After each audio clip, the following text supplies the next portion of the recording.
Sir जय Hind. Brigadier Sharadendu sir जय हिंद। बहुत बहुत शुक्रिया समय देने के लिए। Thank you sir. जय हिंद राजेश जी, कैसे हैं? मैं अच्छा हूं सर, थैंक यू। आपने समय दिया। दरअसल 2 से 3 अहम इशू थे जिनके ऊपर मैंने आपके साथ बातचीत करनी थी। आर्मी में रैंक का रीस्ट्रक्चरिंग होने जा रहा है।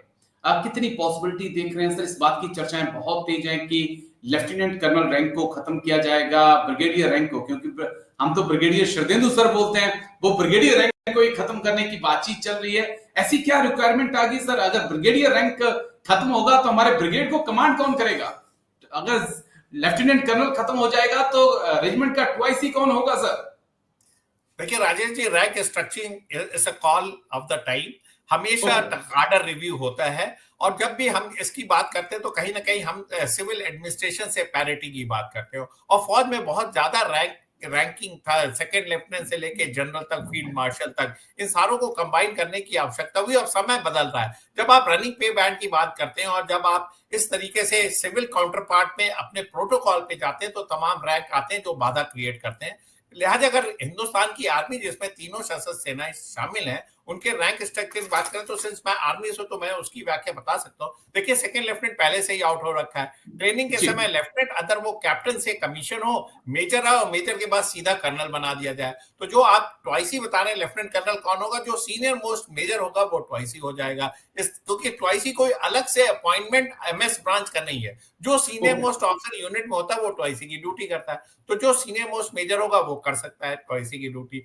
और कर्नल के बाद आप सीधा ब्रिगेडियर रैंक हटा दें, मेजर जनरल बना देंगे, ये भी एक वेलकम स्टेप है। ब्रिगेड कमांड मेजर जनरल करेगा, और जब ब्रिगेड कमांड मेजर जनरल करेगा तो आप जो कोर है, डिवीजन है, कोर है, वो लेफ्टिनेंट जनरल की कमांड में चली जाएगी। तो आप मिनिमम 6 रैंक में आ जाते हैं। कैप्टन हो गया, मेजर हो गया, कर्नल हो गया, major general, lieutenant general and general. 6 rank में पूरी इंडियन आर्मी के रैंक स्ट्रक्चर आ जाता है। और एक रनिंग पे बैंड दीजिए जिससे कि सारे रैंक एंड फाइल में सुविधा। और ये सिर्फ अफसर तक ही सीमित नहीं होना चाहिए राजेश जी, मैं तो जवानों के लिए भी लागू करता हूँ। उसमें लांस नायक की भूमिका खत्म कर दी है। नायक बनाइए, लांस हवलदार हटा दीजिए, हवलदार बनाइए और सूबेदार बनाइए। नायक सूबेदार की भी जरूरत नहीं है। तो आप नायक बनाइए, हवलदार बनाइए और सीधे सूबेदार बनाइए, और उसके बाद सूबेदार मेजर। तो उनका भी कॉम्पैक्ट हो गया।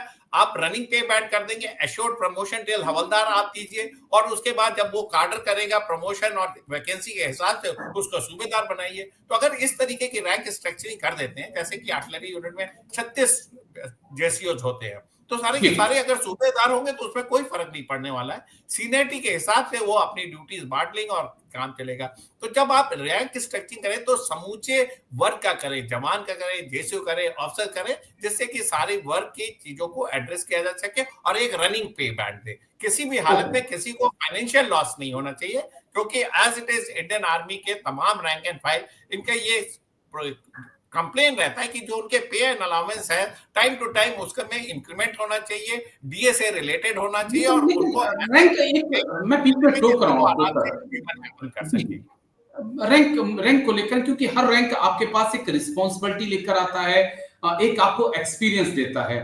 अगर आप लेफ्टिनेंट आते हैं, कर्नल, उसके बाद कैप्टन बनते हैं, आप कंपनी के बीके होते हैं, बीसी के बाद बैटरी कमांडर के बाद आप बीके होते हैं, तो वहां से आप चीजों को सीखते हैं। एक मेजर के नीचे आप रहते हैं, चीजों को सीखते हैं, फिर आप आगे बढ़ते हैं। सेम अगर आप लेस नाइक होते हैं, नाइक हवलदार बनते हैं, नाइक सूबेदार बनते हैं, तो एक उस फेजेस में आप सीखते हैं।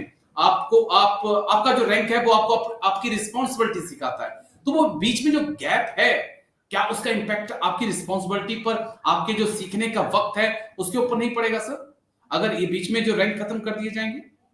देखिए, मेरा मानना है कि मैं इसको बहुत बड़ी बाधा नहीं मानता हूँ। सीखने वाला हर जगह सीख लेता है और ना सीखने वाला कहीं नहीं सीखेगा। जब आप लेंथ ऑफ सर्विस इफेक्टेड नहीं कर रहे हैं, जैसे अगर आपने नायक किसी को 7 साल में बनाया, तो वो 1 से लेके 7 साल की सर्विस तक वो जवान है, वो सारी चीजें सीख सकता है। जब वो नायक बनेगा तो वो अपनी ड्यूटी को भली भांति समझेगा। और नायक के बाद जब वो हवलदार बनता है तो 12 से 14 साल में हवलदार बनता है। तो 7 से 12 साल का जो समय, 4 साल का, 5 साल का समय, उसमें वो सारी ड्यूटी करेगा। और देखिए इंडियन आर्मी की ट्रेनिंग है कि आप 2 अप काम करना सीखते हैं। आप जिस रैंक में होते हैं उसके 2 अप आपका काम का एक्सपीरियंस दिया जाता है। आप अपना तो काम करते ही हैं, नेक्स्ट हायर रैंक का भी काम करते हैं, तो लिहाजा एक बड़ा स्मूथ ट्रांजिशन होता है जब आप नेक्स्ट रैंक पे प्रमोट होते हैं। तो 2 अप का काम आना चाहिए। इस तरीके से अगर इसकी व्याख्या की जाए और ट्रेनिंग में सिंसियरिटी दिखाया जाए तो ये जो प्रॉब्लम आप बता रहे हैं ये ओवरकम किया जा सकता है। शुरू में आ सकती है दिक्कत क्योंकि हम एक माइंडसेट से काम कर रहे हैं, लेकिन जैसे आप इस माइंडसेट को ब्रेक करेंगे, ट्रेनिंग कराएंगे और उनको 2 अप की ड्यूटी का एहसास दिलाएंगे तो सारे रैंक एंड फाइल इसमें खड़े उतरेंगे। जी, एक पॉइंट मेरा और है क्योंकि बड़ी डिटेल बातचीत हम कर रहे हैं। क्या जिस प्रकार से सीएपीएफ को लेकर हाल ही में एक डिसीजन लिया गया है कि जो भी सीएपीएफ में रिटायर्ड होगा उसको 1 महीने पहले जो है नेक्स्ट रैंक लगा दिया जाएगा। क्या इसको हम इंडियन आर्मी में, एयरफोर्स में, नेवी में इंप्लीमेंट नहीं कर सकते हैं? कि जो भी अगर जवान है 24 साल करके जा रहा है उसे सूबेदार बनाकर रिटायर्ड किया जाए, 1 महीने पहले उसे सूबेदार बनाया जाए और उसे रैंक ही नहीं लगाया जाए बल्कि पेंशन जाने के बाद उसे वो बेनिफिट भी मिले। अगर सीएपीएफ में हो सकता है तो इंडियन आर्मी को भी इसके बारे में सोचना चाहिए सर। राजेश जी, आप जो है बड़े अच्छे से कड़ियों को जोड़ते हैं, इसके लिए मैं आपको बहुत बहुत कॉम्प्लीमेंट देना चाहता हूँ। बिल्कुल आपने सही बोला, ये मेरे जहन की बात आपने बोल दी। मैं इस पॉइंट को बहुत दिनों से सोच रहा था, आज से नहीं 10 साल पहले से सोच रहा था कि कैसे आप सेटिस्फैक्शन लेवल बढ़ा सकते हैं दोज सर्विंग सोल्जर जो घर जाने, जो पेंशन जा रहे होते हैं। तो अगर आप उनको एज इट इज देखिए, हमारा पिरामिडल स्ट्रक्चर है, बड़े कम लोग प्रमोशन हो पाते हैं। हर रैंक पे, हर फाइल पे आपका 50% प्रमोशन होता है, बाकी उसी रैंक पे रह जाते हैं। तो उनका सेटिस्फैक्शन लेवल बढ़ाने के लिए, उनकी पेंशन को एक अच्छा रिस्पेक्टेबल लेवल पे ले जाने के लिए, अगर आप जाने से पहले उसके 6 महीने पहले उसको नेक्स्ट रैंक देते हैं तो एक बहुत वेलकम कदम होगा। देखिए, आप ऑनररी रैंक देते हैं, हवलदार को नायब ऑनररी देते हैं, ऑनररी सूबेदार देते हैं, इसी तरह सूबेदार को ऑनररी कैप्टन रैंक देते हैं। अगर इसी की परंपरा को जारी रख के इसको सारे रैंक एंड फाइल पे लागू कर दिया जाए और नेक्स्ट रैंक दे दिया जाए उसके रिटायरमेंट से पहले, तो एक बहुत बेहतर कदम होगा, क्योंकि हमारा जो प्रमोशन का स्ट्रक्चर है वो बड़ा नैरो है, लिहाजा एक वेलकम कदम है। मैं आपके सूझबूझ को दाद देता हूँ और जिस तरीके का कंपैरिजन आपने किया है ये काबिले तारीफ है। हिंदुस्तान की आर्मी को इस दिशा में सोचना पड़ेगा और इसको इस 8 पे कमीशन या जल्दी से जल्दी अगर लागू करेंगे तो हमारा सेटिस्फैक्शन लेवल बहुत हाई होगा। ये बहुत ही वेलकम स्टेप है और साथ में उसको एक बेहतर पेंशन, बेहतर पोस्ट रिटायरमेंट एवेन्यू मिलता हुआ नजर आता है। मिलना, और मुझे लगता है कि शायद जल्दी ही इसके ऊपर भारत सरकार, मिनिस्ट्री ऑफ डिफेंस सोचे, विचार करे और हमारे आर्मी ऑफिसर, आर्मी चीफ जो है पहल करें। देखिए, मैं भी ऐसी उम्मीद करता हूं, लेकिन दूसरा दिमाग मेरा कहता है कि ना जाने क्यों जल्दी ही इस देश के अंदर प्राइवेट आर्मी का कंसेप्ट आएगा और बड़े बड़े घराने जो हैं वो कंपनियां बनाकर जो हैं विदेशों में भर्तियां भी कराएंगे। जैसे कबूतरबाजी होती थी पंजाब में, वैसी कबूतरबाजी आने वाले वक्त में अग्निवीरों की भी हो सकती है।